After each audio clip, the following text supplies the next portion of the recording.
Good day, folks, and welcome back to Ed's Garage at Bannister Hyundai. Today, looking at the 2023 Tucson plug-in hybrid Ultimate.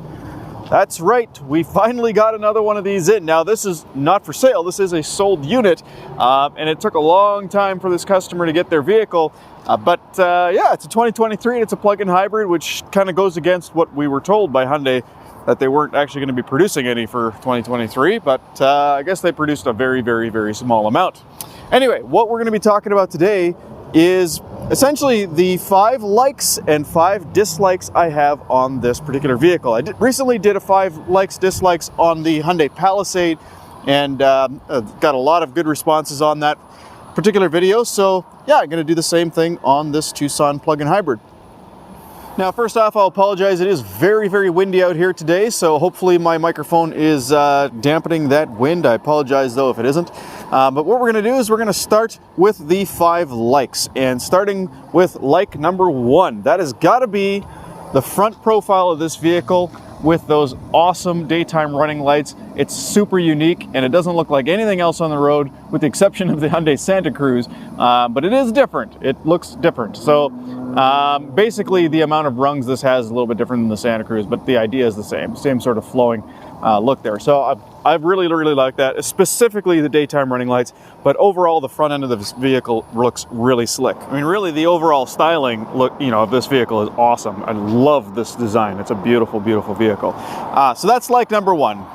All right, like number 2 is this tailgate. Now, it's a couple things I want to discuss here. So first off, it is a smart power tailgate, so it does open up on its own when you get within a few feet of the back of the vehicle. That's called the smart power tailgate. But specifically, the fact that I can stand up underneath this tailgate very easily. So even though this is a compact SUV, it's got a nice high tailgate, and that actually opens up to 900 liters of space, about 32 cubic feet behind the second row here. So nice high tailgate. All right, like number 3 is back seat space, comfort, and luxury. Let's talk about this back seat a little bit. So first of all, I do have a center cup holder armrest. I have reclining seats that can actually recline to 13 different positions. So I can lock them in straight and recline them all the way back to here. I've got heated seats back here as well, so you can see the heated seat button there. I've got a cup holder in the door. I've got the 2 cup holders in the seat. I've got vents back here. I've got USB ports, nice solid seat backs, pockets to stick your stuff, and this fantastically huge panoramic sunroof. Check out how big this sunroof is. So I know that this was a lot of different things, but basically the like is the backseat luxuries of the Tucson. So lots of space, lots of comfort, lots of luxuries and features. All right, like number 4 has got to be this powertrain. A 1.6 liter turbocharged 4-cylinder engine mated to a good old-fashioned 6-speed automatic transmission. Now, obviously it's got the pancake motor in between that offers a bit of extra horsepower. As a matter of fact, it makes a total of 261 horsepower, 258 foot-pounds of torque. That's a whole lot of power coming from, well, what normally would just be a 1.6 liter engine, but of course that electric motor adds a whole lot of horsepower to it as well, about roughly 90 horsepower from the electric motor itself. All of that is controlled with these cool fly-by-wire touch buttons here that you can use to put it into reverse drive and whatnot. So the drivetrain is definitely like number 4 on the Tucson plug-in hybrid. All right, finally, like number 5, and I'm going to apologize for some of the glare here. We still have the protective film on this one. I don't want to take it off of this car. But check this out. Like number 5 is definitely the 360 camera system. So first off, you do get the dynamic steering lines, and it shows you the throw of the front of the vehicle, which is nice. You got your backup camera here, which of course can be a forward-facing camera when you're in drive, and you still get the top-down view. But furthermore, that also gives you the blind view monitor. So I'm going to go ahead and zoom in a little bit here. Don't mind the stuttering there. That's just because the camera's refresh rate. But check this out. When I put the left turn signal on, it actually shows me a view of the left side of the vehicle. And when I put it on the right turn signal, it does the same. Again, I apologize for the flickering there. It's just what LED screens tend to do with cameras. All right, so now that you've seen my 5 likes on the Tucson, let's cover the 5 dislikes I have on the Tucson, starting with the range. And not for the reason that you think I'm going to say. So the overall electric driving range on the Tucson is just shy of 50 kilometers.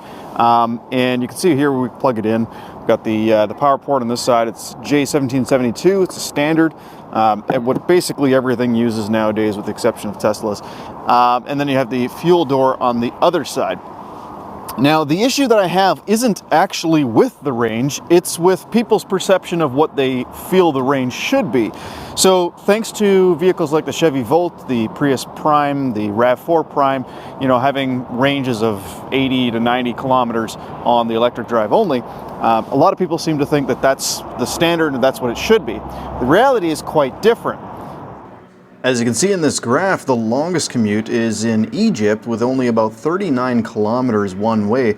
The next one down is Singapore at 24 kilometers. Well, you double that, you're still within the 50 kilometer range of the Tucson plug-in hybrid. So do you really need more than 50K? I don't know. I'd say no. So really, if your day-to-day commutes are on average going to be less than 50 kilometers anyway, then this should suffice. Now, if your day-to-day commutes are longer than 50 kilometers, well, see if maybe you can plug it in at work, and that'll give you your range for the trip back. But I'm a big proponent of having just enough range, and the reason for that is because if you have more range than you need, that means you're going to be carrying a heavier battery that you're not going to be using very often, making the overall package less efficient and more expensive. Hyundai actually decided to go with only a 13.8 kilowatt hour battery because of the fact that that would keep the costs down, would reduce the overall weight of the vehicle, keeping it more efficient, and providing still enough range for 90% of people out there. So that's why they did that, and that's why it's a bit of a gripe that I have. Again, not because of the range, but because I keep having to explain this to people. All right, dislike number 2 has to be the width that this opens up, the sunroof. So it's a wonderfully large panoramic roof, but I find that this just doesn't open up far enough. Now, obviously there's reasons for that. There's engineering reasons for that I don't know and can't explain. But I just always found getting into the Tucson that the sunroof, while it's a nice big panoramic glass roof, it just doesn't open up very far. All right, dislike number 3 concerns this whole area. I do not like piano black. I don't like how it attracts dust and fingerprints. It looks fantastic when it's clean, but it's hard to keep clean.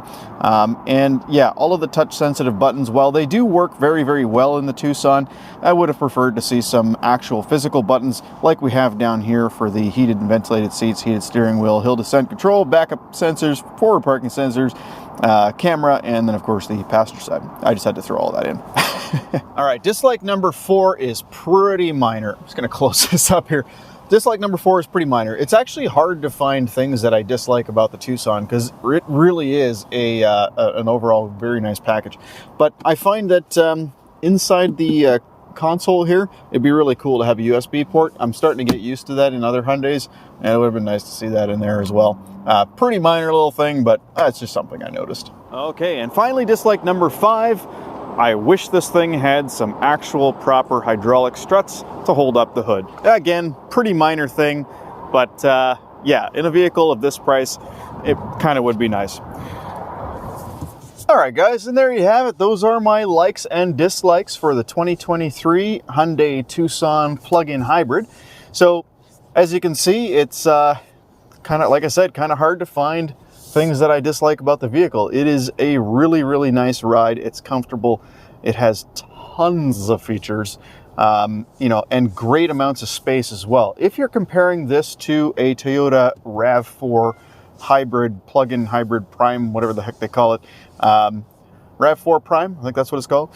If you're comparing it to that, if you need the extra range that the RAV4 Prime gives you, sure, that's definitely probably the way to go for you. But if you don't, if your day-to-day drives consist of 50 kilometers or less of distance, about 30 miles, guys, in the States, then this should be a serious competitor and contender for you. And the reason for that is because it's bigger, it feels more premium. As far as quality and dependability, Hyundai's come a long way. We do actually have a better warranty though, so 5-year 100,000 on most of the componentry, and then 8-year or 160,000 kilometers on the on the battery and hybrid drivetrain system. Down in the States, it has a 10-year powertrain warranty. So a little better warranty both in Canada and the United States. As far as the fit and finish of everything, it's definitely at least on par. I would say it's better. I know that sounds biased, but you know, try them out side by side and you'll see what I'm talking about. And a little bit better space as far as legroom, headroom, that sort of thing. So comparison wise, the Tucson is significantly less expensive as well. So that's another thing to keep in mind, and probably a little easier to get. But in any case, I hope this video helped you guys out. If you have any questions, comments, concerns, please don't hesitate to comment below. And don't forget to hit like and subscribe for future videos. Hit the bell icon as well. Thank you so much for watching. Have a great day.